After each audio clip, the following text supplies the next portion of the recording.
assalamu alaikum wa rahmatullahi wa barakatuhu. Ɓe bandiraɓe sehilaɓe jangiyankoɓe ene wayno kadi en garti e windande men hande hade men jangude ko refto adoto. Allah wallino on jangi keef mo holli on keef so adima e hakkude nandi inde sara e so serindima nandi inde nani keef keef keef keef ɗo woni laamara nani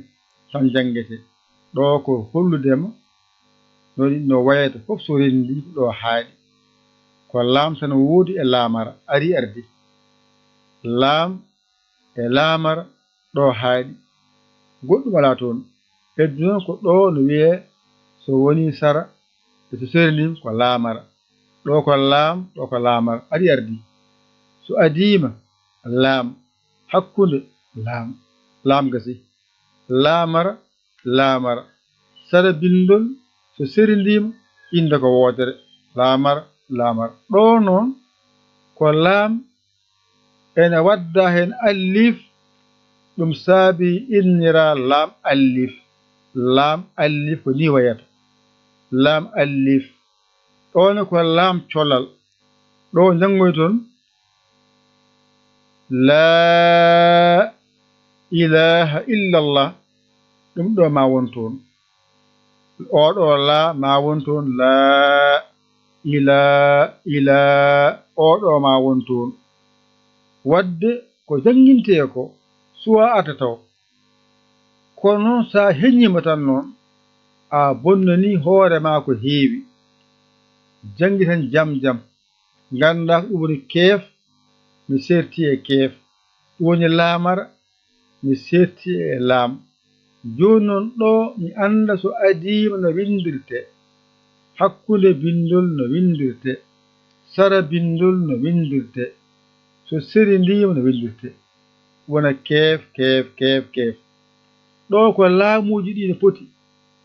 so adima yo waɗi laani hakkunde bindol mi waɗa laani ɗo ko laam so adima ko ni wayata hakkunde ni wayata ittani ko laam won ɗon laamara so woni sara bindol yo wani alama wondi hay goto seridi yo wani so laam wondi allif ko yo wiye laam allif wayani so wayi ni ko laam colal ma jango ilahin nasi ko ɗum ɗo ma yi ɗum toon wadde ɗo tan ganda ɗum jiya ɗum toon paama ɗum nde ɗo windande janguno ɗon joni garen jokken joni eɗen janga ko wiyete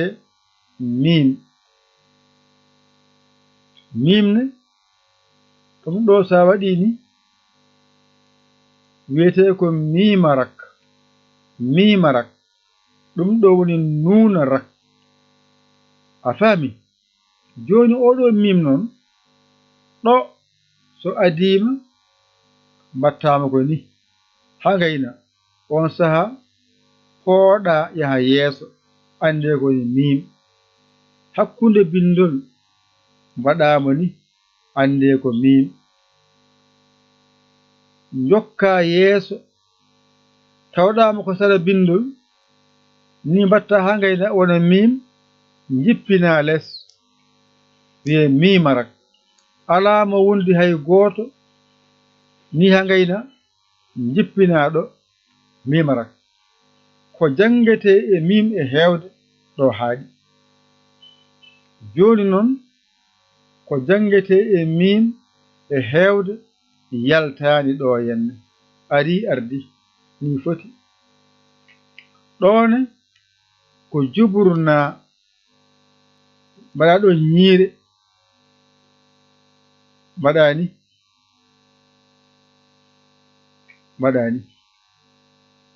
ari ardi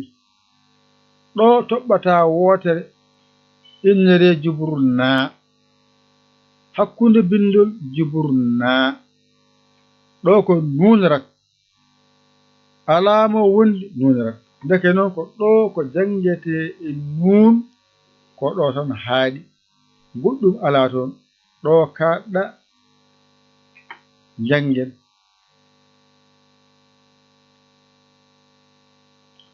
ɗo mimarak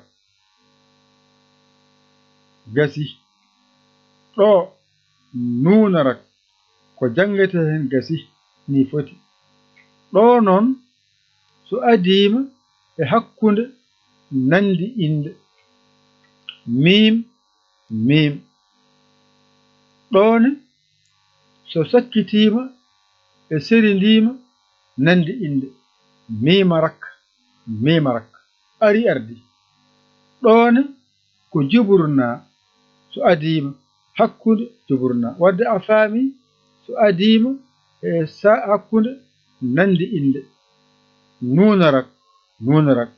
wadde so a faami so woni sara e so serindima nandi inde nunarak nunarak ari ardi ɗo tan jangata mbawa certa e mim certa e nun wadde mbaɗen dani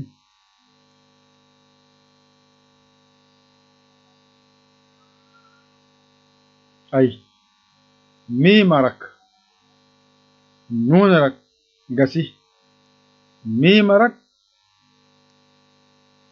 mimarak nunarak ari ardi joni non ɗo mim hakkunde bindol mim sara bindol mimarak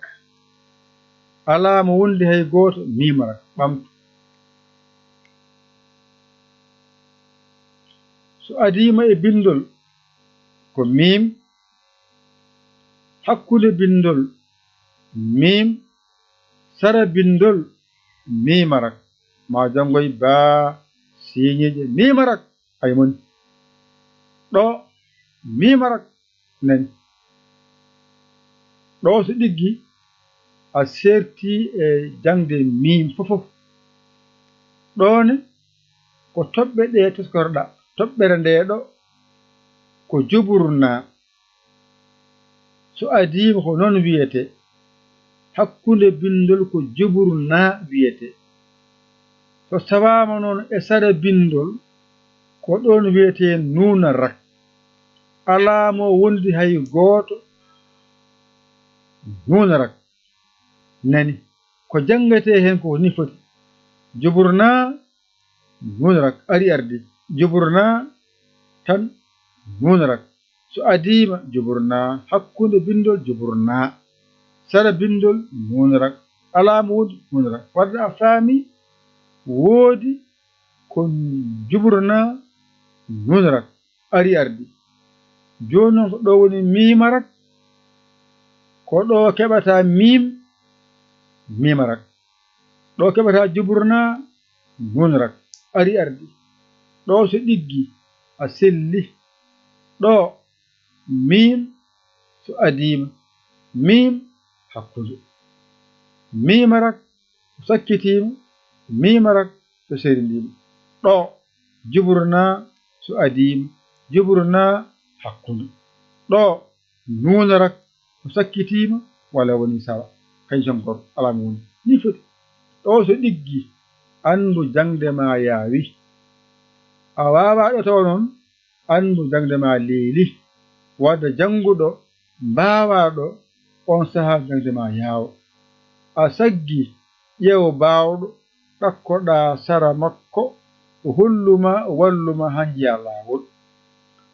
adayama walluma noddu en 00221 77 906 14 mbaɗa yaya mbaɗa liɗi yawa sabo taggire saggere ma saggani ɗum jinni yo Allah wallu kadi yo Allah newnu kadi yo Allah reen kadi yo Allah won gondinɗo e bawol ko musidɗo mon giɗo mon saabu Allah yaya li ko Sénégal alhamdulillahi rabbil alamin on jarama wassalam